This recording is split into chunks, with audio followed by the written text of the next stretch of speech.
hitako ny teninao ka nohaniko, hitako ny teninao ka nohaniko. Famerenana ny lesona sekoly sabata ho an'ny lehibe arahinao eto amin'ny Hope Fire Radio miaraka amin'ny imprimerie adventiste. Hitako ny teninao ka nohaniko, hitako ny teninao ka nohaniko.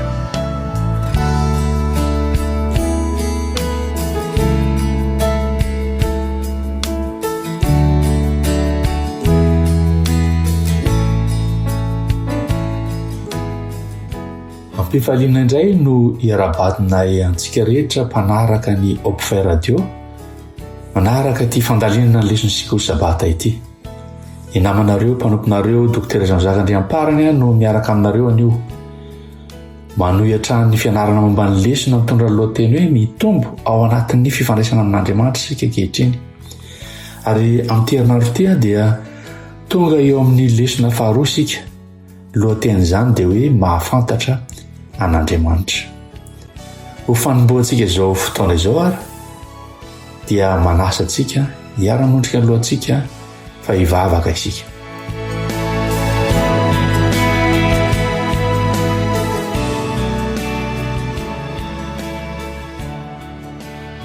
Rainareo izay any an-danitra, rainay amin'ny lalàna Jesosy Kristy ianao.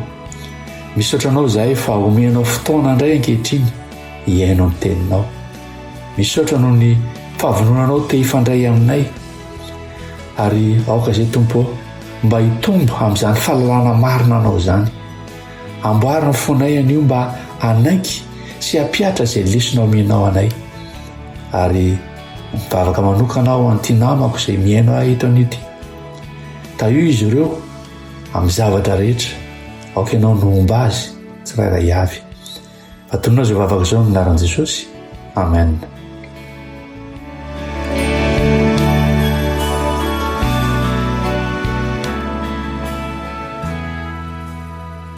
Tamin'ny lesona teo aloha dia niresaka lohahevitra mikasika ny momba antsika isika, dia ny tena zava-misy marina ny momba ny fifandraisako amin'Andriamanitra. Moa ve velona tsara sy matanjaka izany? Moa ve manokana fotoana hanamafisana izany fifandraisana amin'Andriamanitra izany aho? Irotsaka lalina ao anatin'ny lohahevitra iray izay tsy vitany hoe manandanja isika ankehitriny fa mamaritra ny ho avintsika mandrakizay koa, dia ny fahafantarana an'Andriamanitra izany. Raha fantatsika raha fa mihinana manana izany fifandraisana amin'Andriamanitra izany sika, ny fantena petraka dia izao hoe iza moa izany Andriamanitra ifandraisantsika izany, ary izay no fahafantarana an'Andriamanitra. Izany no jerentsika amin'ity herinandro ity. Matetika tsika dia mitady fifandraisana amin'ny olona, nefa adino fa ny fifandraisana manandanja indrindra dia ny fifandraisana amin'ny mpamorona. Izao ny voalazan'ny mpanompo vavan'ny Tompo ao amin'ny Christ's Object Lessons, pejy 577 hoe tsy fantatry ny olona hoe iza Andriamanitra, tsy takany ny fitiavany. Ny ratsy kokoa noho izy ireo tsy mahatakatra an'Andriamanitra na ny fitiavany, ny ratsy kokoa dia mieritreritra ny ratsy indrindra momba an'Andriamanitra izy ireo. Itsenjerantsika an'io dia voalaza ao amin'ny Jaona 1:17 manao hoe ary izao ny fiainana mandrakizay dia ny mahafantatra anao izay Andriamanitra marina tokana sy Jesosy Kristy izay efa nirahanao. Mario tsara fa tsy niteny Jesosy hoe ny fiainana mandrakizay dia ny fahalalana momba an'Andriamanitra fa hoe ny mahafantatra azy. Misy fahasamihafana goavana manko ny fahalalana ny tantaran'olona anankiray sy ny fahafantarana azy manokana ho namana. Andeha ho jerentsika tsara izany. Ny fiainana mandrakizay dia tsy zavatra miandry ratroizay fotsiny, fa efa manomboka anio amin'izao sekondra izao. Rehefa manomboka mahafantatra ny fonindray isika dia manana fiainana mandrakizay. Tsy fahalalana ara-tsaina fotsiny ny tadavan'Andriamanitra fa firaisana lalina toy ny ampivady, firaisana amin'Andriamanitra. Ny fananana fatakarana mazava ny toetran'Andriamanitra no vato fehizoro izay orena ny fifandraisana matanjaka aminy. Matetika isika mitady fomba hananana fifandraisana matanjaka amin'ny Tompo. Mivavaka isika mamaky teny, nefa misy sakana indraindray ao am-pontsika eo, nahoana ary? satria sarotra ny ty olona tsy fantatra. Raha tsy fantatra ao ny toetran'ny olona anankiray dia sarotra ny matoky azy. Ny fatakarana hoe iza moa Andriamanitra zany no fototra iorenan'ny zavatra rehetrarehetra. Araka ny voalazan'ny Madamo White ao amin'ilay boky izay efa niresahantsika teo hoe tsy fantatry ny olona hoe iza Andriamanitra, tsy taka ny fitiavany. Ny ratsy kokoa dia noho izy ireo tsy mahatakara n'Andriamanitra na ny fitiavany dia ny mieritreritra ny ratsy indrindrandrindra momba n'Andriamanitra izy ireo.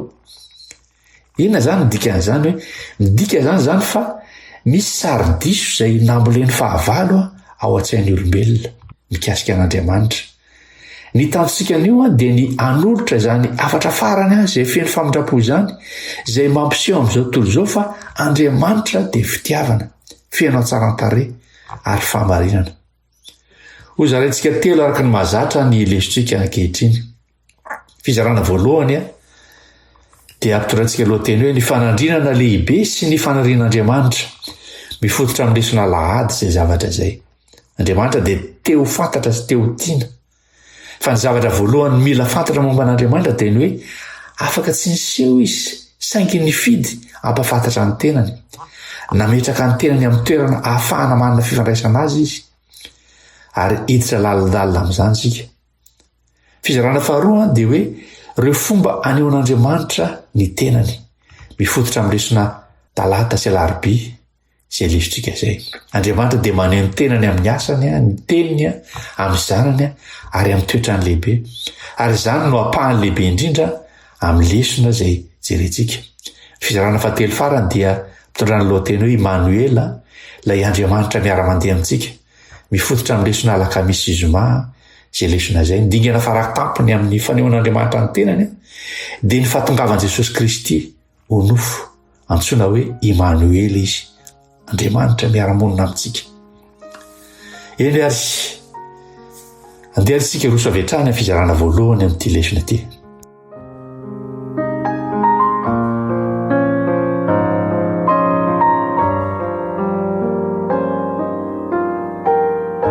Fizarana voalohany dia hoe ny faniriana lehibe sy ny fanirian'Andriamanitra. Andehantsika hiverina any amin'ny fiandohan'ny tantara. Ny zavatra voalohany tokony fantatsika dia izao hoe Andriamanitra dia teo fantatra sy teo tiana. Nifidy ny ampafantatra ny tenany izy. Rehefa miresaka momba an'Andriamanitra isika dia miresaka momba ny zavatra tsy manapetra, lehibe kokoa, ka sarotra na dia ny hitady fiteny hanazavana azy aza. Aleo sara tsy anange hoe olona anankiray mijoro eo alohan'ny ranomasimbe tsy hita-pesipesena amin'ny alina. Dia mahatsiaro kely dia kely sy tsinotsinona izy manoloana ny herin'ny onja sy ny fahalaliana an'ilay rano. Dia toy izany ny olombelona manoloana an'Andriamanitra. Ny fahalehibiazany sy ny voninahiny dia mihoatra noho izay azony saina takarina. Ny Baiboly dia milaza mazava ao amin'ny Isaia 5:9 fa ny heviny dia avy lavitra noho ny antsika, toy ny elanelan'ny lanitra sy ny tany. Kanefa ny zavatra mahagaga dia izao, manizingizana ihany koa ny Baiboly fa azontsika atao ary tokony ho fantatsika Andriamanitra araka voalazan'i Jeremia 7:3-20.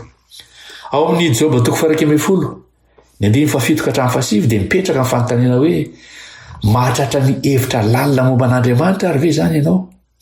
Na mahatratra ny falavrariny tsy toy va ianao? Avy tahaka ny lanitra izany hoy izy, lava noho ny tany ary malalaka noho ny ranomasina. Ity fahasamihafana ity zany dia lehibe loatra, toy ny elanelany hoe 1 tapitrisa segondra sy ny hoe 1 trilion segondra. Eritreretange izany, ny 1 tapitrisa segondra dia 120 andro rehefa atao ny kajy, izany hoe tapa-bolana eo latsaka. Fa ny 1 trilion segondra, izany hoe trilion segondra, 10 puissance 12, le 0 zany misy 12 nisany, dia mahatratra 1,3 taona ny 1 trilion segondra. Dia toy izany ny alalan'ny sain'Andriamanitra raha oharina amin'ny saintsika olombelona voafetra. Na dia eo aza izany elanelana goavana izany, Andriamanitra dia tsy nihery fa nanatona antsika izy.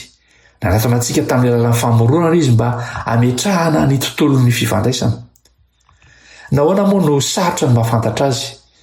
Satria nisy fahavalon'ny poitra izay niezaka nanakona izany fahalalana izany. Fantatry Satana tsara fa manana hery manintona ny fahalalana ny tena toetran'Andriamanitra. Noho izany, hatramin'ny ny andohan'ny fifandrinana lehibe, ny tanjony dia ny anodikodinana ny fomba fijerentsika an'Andriamanitra sy anaitra ny fikomiana amin'ny lalàny. Miezaka Satana mampiseho an'Andriamanitra ho toy ny sarotra tonina na tsy tia. Ny fampidirana ny fitiavan-tena ao amin'ny andraikitra ara-panahy dia fomba anankiray izay ampiasain'ny Satana amin'ny tahana izao tontolo izao. Tany am-piandohana ny fifandraisana dia tonga lafatra, kanefa nisy fahavalo niditra antsehatra, ary tetikazan'ny Satana hatrany am-boalohany dia ny tsy andrava an'Andriamanitra akory, ary tsy ho vitany rahateo izany fa ny animba ny sarin'Andriamanitra ao an-tsain'ny olombelona. Nisy mpanjaka anankiray tena tsara fanahy ary tiany vahoakany, kanefa nisy mpisandoka anankiray nandeha nitety vohitra, niteny tamin'ny olona hoe masika io mpanjaka io, mitady hitazona anareo amin'ny fahantrana izy ary tsy tia anareo ho endry. Ary dia niely izany fitaka izany teo amin'ny tambajotra sosialy. Noho izany fitaka izany dia betsaka noho ny findramonina sy natahotra ny mpanjakany ny vahoaka. Nefa ilay mpanjaka dia efa nanomana fanasana lehibe ho azy ireo. Dia toy izany koa no nataon'ny Satana tao hitena. Nasehony toy ny Andriamanitra mitsiriritra sy mpametra fahalalana ilay Andriamanitra iray. Ny ady lehibe dia ady momba ny toetran'Andriamanitra, move izy fitiavana sa mpamitaka. Ny fampiompivàhantsika dia miankina amin'izay sary ananantsika ao an-tsaintsika eo. Raha matahotra mpitsara masika ianao dia fivavahana mitahotra ny vokany. Raha mahafantatra ray be fitiavana ianao dia fivavahana amin'ny fankasitrahana no valana izany. Misy olona sasany izay marina fahatezerana amin'ny fivavahana. Maro ny olona ateista no mandahan'Andriamanitra satria ny sary izay naseho azy ireo momba an'Andriamanitra dia mampiorokoditra. Ny ateista sasany dia mandahan'Andriamanitra satria sary ananany momba an'Andriamanitra dia masika sy mpamono olona. Hoy ny mpandinika anankiray hoe mety ho faly kokoa Andriamanitra amin'ny fandavan'ny ateisma ny sary ratsy momba azy, toy izay amin'ny fanekeny sasany an'izany sary ratsy izany. Ny fanontaniana mipetraka ao antsika izany dia izao hoe move ny fivavahantsika, manakaiky antsika amin'ny fitiavana sa mahalavitra antsika amin'ny tahotra. Andriamanitra dia tsy Andriamanitra mampitahotra na hoe Andriamanitra miafina.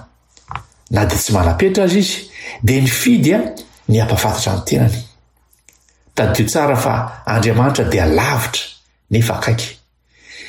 Misy hafatra ataon'ny fanohitra ao amin'ny tenin'Andriamanitra ao izay maneho fa hoe Andriamanitra dia lavitra nefa akaiky. Ao amin'ny Jeremia 7:7-7:20 dia voalaza fa hoe any an-danitra Andriamanitra. Kanefa dia na any an-danitra ary izy dia izao voalazan'i Daniela 2:9-20 afaka manambara zava-miafina amintsika. Izy no mpamorona mahery, Elohim, nefa koa izy ihany koa mpamonjy izay azo antonina sy be fitiavana Yahvé, izay nidina ao nofo mba hiaraka amintsika. Ahoana nefa ity voalaza hoe Andriamanitra miafina ao amin'ny Isaia 5:7 ity. Izao voalaza an'izay teny izay. Isaia 5:7 hoe marina tokoa fa ianao dia Andriamanitra miafina ary Andriamanitra n'Israely sady mpamonjy. Kanefa dia niresantsika toloha kely hoe Andriamanitra dia tsy Andriamanitra mampitahotra na miafina, nefa ahoana io tokony andinina voalaza eto fa hoe Andriamanitra izy dia Andriamanitra miafina. Nahoana izy no hoe miafina? Tsy hoe mitsoaka antsika akory Andriamanitra, fa ny famonjena dia tsy avy amin'ny zavatra hitany maso toy ny hoe sampy, fa avy amin'ny finoana an'ilay tsy hita. Tsara marihana fa ity toetran'Andriamanitra manokana eto ity dia ampitahaina amin'ireo sampy. Ny sampy dia hita maso, tsy toa an'Andriamanitra izay miafina. Ny sampy dia azo amboarina sy azo jerena, fa ny ten'Andriamanitra kosa dia ny fahalalana azy ao am-po no fomba ahitana azy. Mampibaribary ny andiny soratra masina voalaza eto fa mifanohitra amin'ny sampy ny toetran'Andriamanitra izay manafina ny tenany, ary izay ny ten'Andriamanitra marina. ny andiny manaraka eo amin'ny andiny 9 sy 7 dia manatitrantotra ny fifanoeran'andriamanitra sy ny sampy ary miresaka momba ny enatra sy ny fikorotanany mpanompo sampy ao amin'izany ny voalazan'ilay andiny manaraka eo ndeny vakitsika izay andiny manaraka zay andiny 4 sy 7 hoe amin'ny Isaia 5:7 hoe omena sy angahia izy rehetra eny andeha aman-kenatra avokoa ny mpamorona sarin-javatra fa ny Israely kosa ho voavonjin'i Jehovah amin'ny famonjena mandrakizay tsy homenatra nangahy mandrakizay ianareo.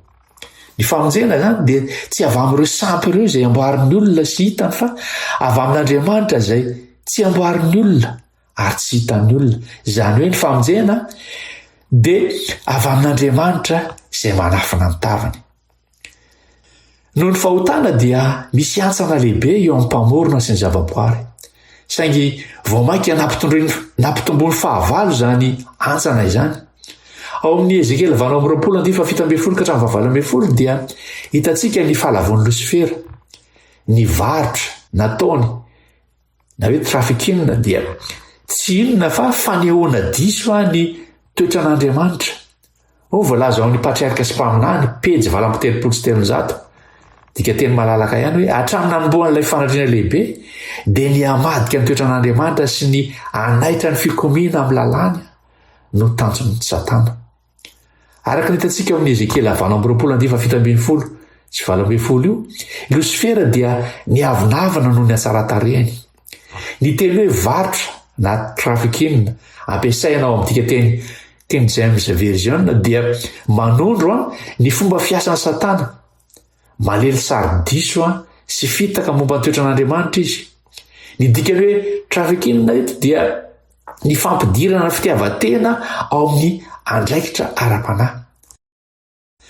Raha te hatakatra ny fomba fanamboaran'Andriamanitra ny zavatra simba isika dia tsy maintsy miverina ny amin'ny Genesis mba ahitana hoe inona marina no simba. Ao amin'ny Genesis 1:1-5 ny bibilava dia napiditra fisalasalana tao amin'ny sain'ny Eva. Fanontaniana voalohany napetrany dia efa fandrika. Hoy izy hoe anky efa nataon'Andriamanitra hoe aza mihinana amin'ny hazo rehetra eo amin'ny sa.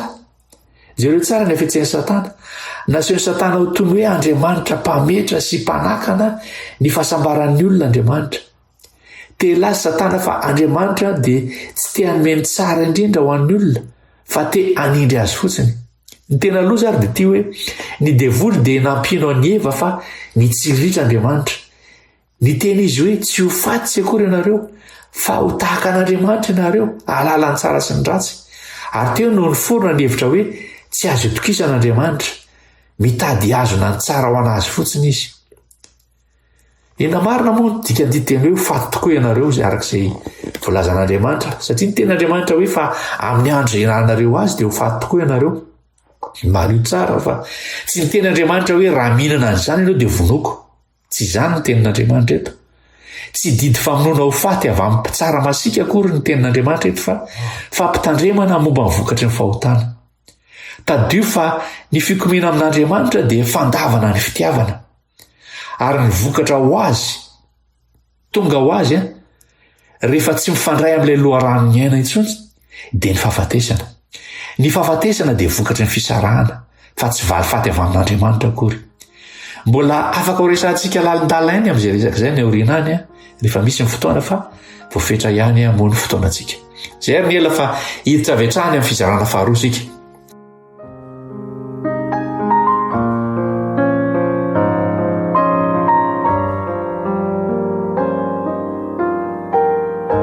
Ahoana ary ny fomba andraisan'Andriamanitra izany ady amin'ny fitaka izany?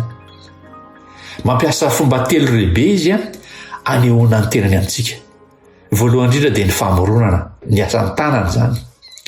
Araka voalaza amin'ny Salamo 1:1 ny lanitra mitorina voninahiny rehefa mijery ny kintana sy ny tontolo voajanahary isika dia mahatsapa fa misy mpamorona miahy antsika.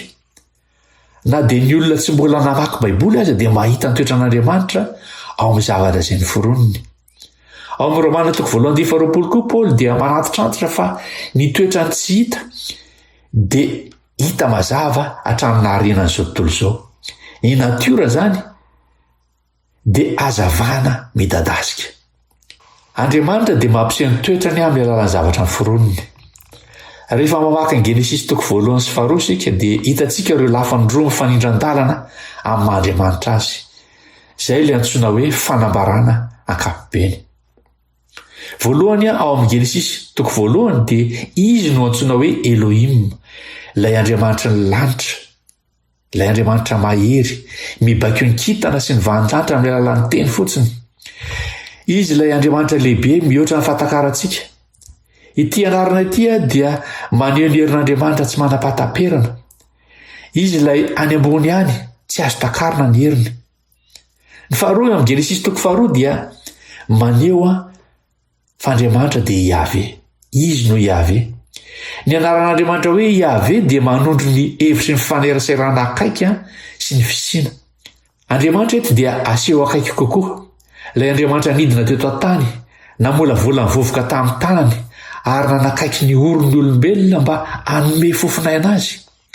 Izy dia akaiky ary manokana. Izy no namolavola ny vovoka tamin'ny alalan'ny tanany.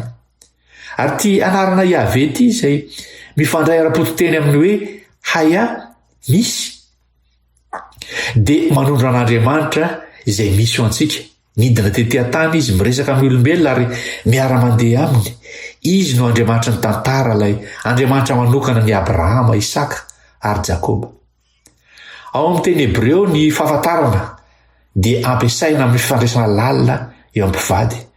Izay karazana fahalalana izay no tian'Andriamanitra ananantsika aminy. Ny fanoherana misy eo amin'ireo fitantarana roa mifanindran-dalana ireo dia natao hanasongadinana ny fanoherana be voninahitra momba an'Andriamanitra. Ilay Andriamanitra mahery ny famorona izay namorona izao rehetra izao dia izy koa no Andriamanitra manokana amin'ny famonjena izay mifandray amin'ny olombelona. Izany fifandanjahan'ny hery sy ny fitiavana izany dia ilaina hita taratra ihany koa eo amin'ny fiainan'ireo izay mahafantatra azy. Ny fanambarana faharoa anehoan'Andriamanitra ny tenany dia ny soratra masina sy Jesosy Kristy. Andriamanitra dia maneho ny tenany amin'ny alalan'ny fanambarana manokana amin'ny soratra masina. Araka voalaza amin'ny Romanina toko 7:1 sy 2, amin'ny Deutéronomie toko 4:1-5. Raha manome hazavana ankapobeny ny natiora, ny Baiboly kosa dia mampifantoka izany hazavana izany ho lasa jiro fampiratiana. Ao amin'ny Romanina toko 7:2 dia voalaza fa tombony lehibe ho an'ny mpino ny nanankinana taminy ny tenin'Andriamanitra. Ny Baiboly dia manome antsika ny atsipiriany momba ny fifandraisana amin'ny olona, ny lalàny izay maneho ny toetrany ary ny fampanantenany. Ny tenin'Andriamanitra no manazava ny dikan'ny zavatra hitantsika eo amin'ny natiora. Saingy ny fanehoana faratapon'ny toetrany dia Jesosy Kristy ilay teny velona. Hoy Jesosy hoe ireny soratra masina ireny no manambara. Raha te hifankazatra mpamonjy izany isika dia tsy maintsy mandinika fiainan'i Kristy. Ity ny fanambarana fisehoana faratapon'ny toetran'Andriamanitra. Izao no voalaza ao amin'ny Jaona 2:7 hoe izay nahita dia nahita ny Ray. Rehefa tonga izany Jesosy dia nifoanany ilay fisarasarana rehetra hitantsika amin'ny lalany fa Andriamanitra dia tsy lavitra antsika fa akaiky antsika. Ny fomba fahatelo izay anehoan'Andriamanitra ny toetrany dia ilay toetrany lehibe dia ny famasinan'Andriamanitra, ny fitiavan'Andriamanitra ary ny toetrany tia miaraka amintsika. Resika tsika tsirairay avy izay. Masin'Andriamanitra. Araka voalazan'ny Levitikosy toko 20:20, Samuela voalohany toko 2:2 ary ny Apokalipsy toko 4:1-5. Ny famasinan'Andriamanitra ihany no mamela sy mampafantatra antsika ho afaka ity azy marina tokoa. Satria tsara izy hatramin'ny fiandohana ka hatramin'ny farany. Izany no antony mahatonga ny fahamasinana ho toetra manandanja indrindra angamba tokony ho takarina momba ny toetran'Andriamanitra. Fitiavana ihany koa Andriamanitra. Ny fitiavan'ny Ray rehetra izay nidina ny fandimby hatramin'ny taranaka faramandimby tamin'ny alalan'ny fon'olombelona, ny loran'ny fitiavana rehetra izay nisokatra tao amin'ny fanahin'ny olona dia toy ny sakely-drano kely fotsiny raha oharina amin'ny ranomasimbe tsy hita lany rehefa ampitahaina amin'ny fitiavan'Andriamanitra tsy manam-pahatam-perana sy tsy mety ritra. Izany fanehoan'izany fitiavan'Andriamanitra izany. Ary ny toetra fahatelo an'izany toetrany lehibe izany dia nitoetrany a tia miaraka amintsika, afaka mihitsika fa miaraka amintsika amin'ny toerana rehetra Andriamanitra, ary amin'ny ora fitsapana rehetra dia azontsika tazonina mafy a ny tanan'Andriamanitra izay manana ny hery rehetra. Misy tantara anankiray, tantaran'ny lehilahy anankiray antsoina hoe Kasereka Margulu Kabatsy. Izy io dia mpanamory fiaramanidina tany amin'ny Repoblika Demokratika Congo. Noho ny fahalalan'Andriamanitra sy ny toetrany, i Kasereka dia nandatsy hitondra fiaramanidina, tsy hanidina ny andro sabata. Mpiara-miasa amin'ny rehetra tany Dubai sy tany Kenya dia nifandritra taminy tany voalohany. Saingy Kasereka dia tsy nivadika mihitsy. Nandritra ny fabolana dia nanova fiaramanidina jety izy ary dia niasa nandrisy ny 9 andro isan-kerinandro. Saingy rehefa tonga sabata dia nijanona tsy niasa izy. Herintaona tateoriana ilay tompon'ny fiaramanidina avy any Grande-Bretagne dia nitsidika azy tany Congo. Tia fantatra izy raha mbola ilay olona manana finoana iray ihany i Kasereka. Rehefa hita fa tsy nivadika i Kasereka dia hoy ilay lehibe, nahazo vola be kokoa aho izy tamin'ny fotoana niasantsika efa bolana voalohany noho ny tamin'ny fotoana hafa rehetra tamin'ny fiainako, noho ny finoanao, noho ny fatokianao an'Andriamanitra. Ka noho izany izy dia omeko fiaramanidina kely mamaim-poana ianao, ary dia nomeny jety manokana misy seza 20 i Kasereka. Dio Kasereka hoe manompo ny tompo fotsiny aho izy, manompo an'Andriamanitra fotsiny aho, manompo ny tompo fotsiny aho.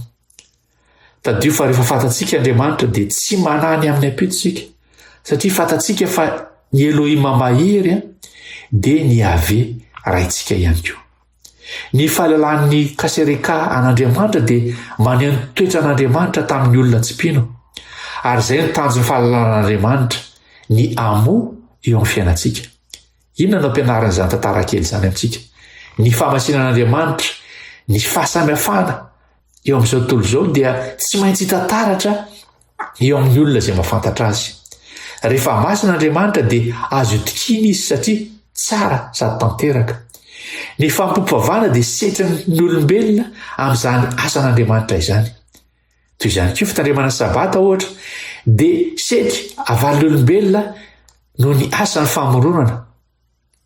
Mivavaka isika satria namorona antsika izy, ary mivavaka isika satria masina sy fitiavana izy. Andriamanitra dia tsy mijanona ho hery fotsiny fa lasa izy, lasa persona izy, izay azo resahana. Ny fampompoavana dia asehon'ny olombelona, asetrin'ny olombelona amin'izany asan'Andriamanitra afaka ifampiresahana izany.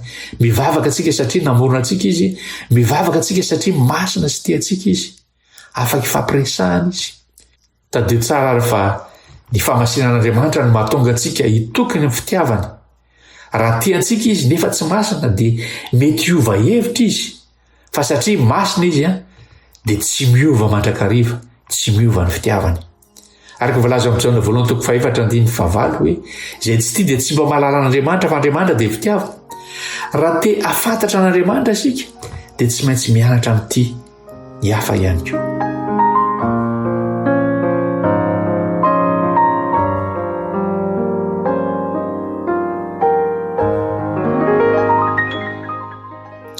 Eny ary roso amin'ny fizarana fahatelo farany isika. Fizarana fahatelo dia hoe Immanuel, ilay Andriamanitra miara-mandeha amintsika. Ny dikana faratampony tamin'ny fanehoan'Andriamanitra ny tenany dia ny fahatongavan'i Kristy ho nofo, antsoina hoe Immanuel izy. Rehefa matahotra isika, rehefa mahatsiaro irery, dia ny fahalalana fa miaraka amintsika Andriamanitra, izay no hery lehibe indrindra. Nisy ankizilahy kely indray mandeha natahotra tamin'ny alina satria nisy kotroka sy tsela-baratra. Ary dia nisitrika tao amin'ny akanjo andrainy izy. Fa indrainy hoe aza matahotra anaka fa Andriamanitra ny miaraka amintsika. Dia namaly ilay zazalahy hoe fantatro izany dada fa amin'izao fotoana izao dia mila olona manana hoditra sy nofo ao miaraka amiko. Ary izany indrindra nataon'Andriamanitra tamin'ny alalan'i Jesosy. Satria hitany fa sarotra amintsika ny hatakatra ny fitiavan'Andriamanitra any an-danitra any, dia nitafy nofo izy, nanana hoditra sy nofo mba ahafahantsika akasika ny fitiavany. ny fahafantarana an' jesosy no lalina tokana izay ahafantarana anyray. Rehefa hitanao jesosy manasitrana ny marary, mitantana ny ankizy ary maty ho an'ny mpanompo, dia hitanao ny endrik'Andriamanitra ray. Ao amin'ny lesona dia asongadana fa jesosy no tetezana izay mampitoy antsika amin'ny ray. Raha tia hafantatra ny fomba fisainan'Andriamanitra ianao dia jereo jesosy rehefa manasitrana ny marary izy dia mampiseho ny famindrapony indray izay. Rehefa nitantana ny ankizy izy dia nampiseho ny fahalemem-panahiny iray izay. Rehefa maty teo amin'ny hazo fijaliana izy dia nampiseho ny alalan'ny fitiavany iray izany. Ny fahafantaran'i jesosy no lalina tokana izay ahafantarana ny ray. Ny baiboly manontolo manomboka ny testamenta taloha ka hatramin'ny testamenta vaovao dia manambara ny Kristy. Araka valazan'i Jaona 5:7. Ny fahafantaran'Andriamanitra dia tsy hoe fitsapana farany amin'ny fianarana akory, fa dia mitohy makany amin'ny mandrakizay tsy manam-pataperana. Ary dia na dia any an-danitra ary isika dia mbola hianatra ny alalan'izany fitiavan'Andriamanitra izany hatrany. Ny fiainana mandrakizay dia tsy hoe faharitan'ny fotoana fotsiny akory, hoe ritra ny fotoana tsisy fotoana intsony, fa fahatakarana bebe koa hatrany ny fitiavana izay nanome ny zanany ho antsika. Hoy Jesosy amin'ny Jaona 4:20 hoe tsy hamenanareo kamboty aho, akaty aminareo aho, vetivety foana dia tsy hahita intsony izao tontolo izao, fa ianareo no hahita satria velona aho dia velona koa ianareo. Endry mpiara-mianatra malala, mampanantena Jesosy fa tsy hamelantsika ho kamboto izy. Anio Andriamanitra dia miteny aminao hoe fantatro ianao ary tiako ho fantatro koa ny foko. Ny valiteninao amin'izany no hamaritra ny fiadanany saina nananao, ny fomba hitondranao ny fanahiana rehetrarehetra ary ny fomba hitiavanao ny mpiarabelona aminao. Andriamanitra dia fitiavana. Izay mahafantatra azy dia manana ny fiainana. Famarana dia manasa antsika hamaky ny naoty amin'ny lesona zoma.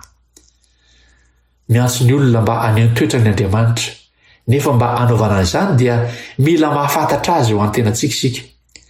Ity no fomba tsara indrindra ahitana azy mazava na mason'olombelona mpanota ihany aza no anana antsika, izay matetika tsy mahatakatra araka ny tokony ho izy ny sitrapony masina sy tanteraka. Dia ny fandiniana ny tenin'Andriamanitra ny baiboly izany. Toy ny sakely-drano kely natrehan'ny ranomasimbe tsy tafetra ihany ny fitiavan'ny ray mpianakaviana ny zanany teo amin'ny taranaka ny fandimby sy ny faneho-pitiavana rehetra avy amin'ny fon'olombelona. Raha oharina amin'ny fitiavan'Andriamanitra tsy misy fetra sy tsy mety ritra. Tsy misy lehilahy mahalaza amin'ny fitiavan'Andriamanitra ary tsy misy pentina mahatantara an'izany. Azonao diniana isan'andro mandritra ny fiainana izany ary azonao alalinina ny soratra masina mba hatakaranao an'izany.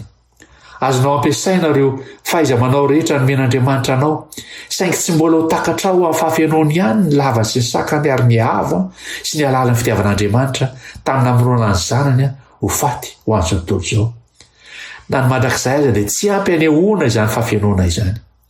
Rehefa mandalina ny baiboly sy misaina ny amin'ny fiainan Kristy sy ny drafim-panavotana nefitsika, dia hitombo hatrany ny fahatakarantsika ireo loha hevitra lehibe ireo. Tadio tsara mpiara-mianatra malala fa fiainana mandrakizay dia tsy fizarana ray amin'ny ho avy fotsiny, fa fahalalàn'Andriamanitra ankehitriny izany. Azontsika andramina dia ny ankehitriny. Fa ny tena farany mipetraka dia izao hoe movy ianao mino fa tianao Andriamanitra. Tsy noho ny zava-bitanao fa noho ny maha-izy azy. Movy ianao mivavaka satria matahotra, sa mivavaka fa satria te hiaraka aminy. Rehefa naheno izao lesona izao ianao dia tadio fa Andriamanitra tsy miandry antsika ho tonga lafatra vao hiaraka amintsika. Izy efa eo miandry antsika hisokatra sy hafantatra fa izy dia fitiavana. Ny fampitahany devoly dia efa rava rehefa mahita ny endrik'i Jesosy isika. Dia izay indray ara ny fandalinana ny lesona sekoly sabatantsika tamin'ity herinandro ity. Misaotra antsika rehetra nanaraka izany hatramin'ny farany ary mametraka ny mandra-piresaka indray amin'ny manaraka. Veloma tompoko, manasa anao iara-mivavaka amiko ho fahamarana izao fotoana izao.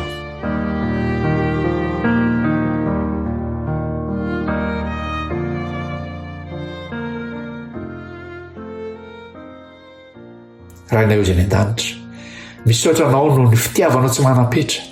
Misaotra no nanomezanao anay izany lesona saribedy izany. magataka aminao izay tompo feno ny fananao masina ny fonay ary ampio izay afantatra anao marina tokoa andrava mifitaky ny fahavalo rehetra ao an-tsainay ary meo anay ny fo feno fitiavana anao ataovy tsapanay fa tsy mamelanay kamboty ianao fa eo nilanay mandrakariva tahio ny mpiantsiraray avy izay mitoetra ny tokantranony any ianao ny araka amin'izy ireo isan'andro anandroko vatona zao vavaka izao aminaran'i Jesosy amen.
Hitako ny teninao ka nohaniko.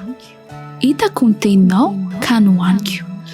Famerenana ny lesona sekoly sabata ho an'ny lehibe arahinao eto amin'ny Hope Fire Radio miaraka amin'ny imprimerie adventiste. Hitako ny teninao ka nohaniko. Hitako ny teninao ka nohaniko.